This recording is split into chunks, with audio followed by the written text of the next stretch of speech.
we have an opportunity to shape the future in ways that other sectors aren't. So we did a survey. You should have the survey results in your packs. And we did a survey of your views. And thank you to all of those who responded. We had a good response. This is almost like a double negative. The first question we asked was, do you understand what BIM is but don't think it has a place in fit out? Well, don't, but it actually means you think it does. So, and you'll be pleased to see that almost 3/4 of you think that, and only 8% disagree with the fact that BIM will have an impact on the sector. Will it benefit our business? Well, I think that's pretty overwhelming, 66%. You intend to invest in BIM in the next 12 months? A massive majority, yes, which will keep Autodesk happy. Their shares will go up, surely. What softwares do you use? You can see the Revit sticks out. And what made you invest in BIM if you have already? Different reasons here, and not simply because it's government policy.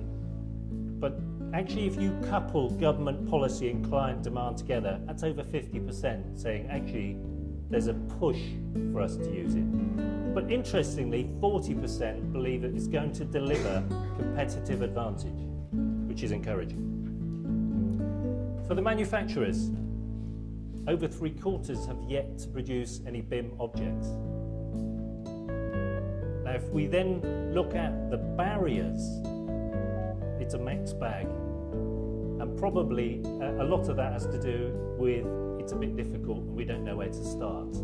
One for CITB, we need some more training, that's for sure. Over 82% believe that to be the case. And one of the things I'd like us to get sorted today is really what sort of training are we looking for?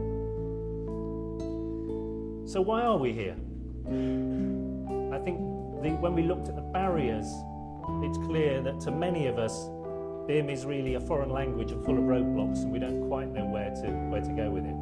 And even those who are doing it, I'm sure will agree that there are still plenty of roadblocks and plenty of foreign language and acronyms.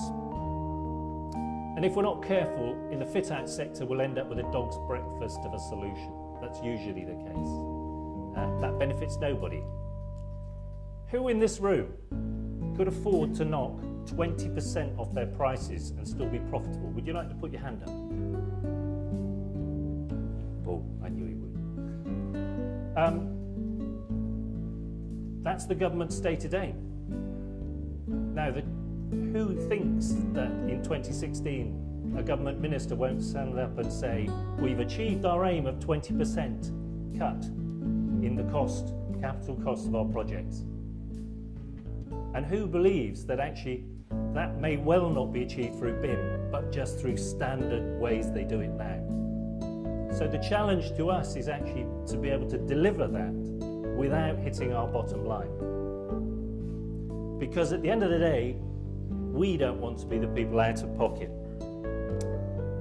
What we're trying to do is get a seat at the top table. Currently, I think most of the time we're here with the servants. And that isn't where we belong. We should actually, if you look at the survey, the amount of design that is done by our members is phenomenal.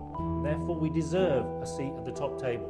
What we require you to do is open your minds, think about new ideas, and speak out about them. If you see a problem, tell us, because we won't cure it if we delude ourselves that everything is rosy in the garden. So what will success look like for the fit-out sector?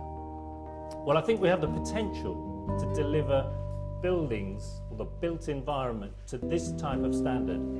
Unfortunately, at the moment, many of the buildings we deliver look more like this to the client. And if you need no other indicator than the performance gap, where buildings are actually 200 to 300% out on design, that tells you that actually most of the industry is delivering this, not Formula One. So thank you.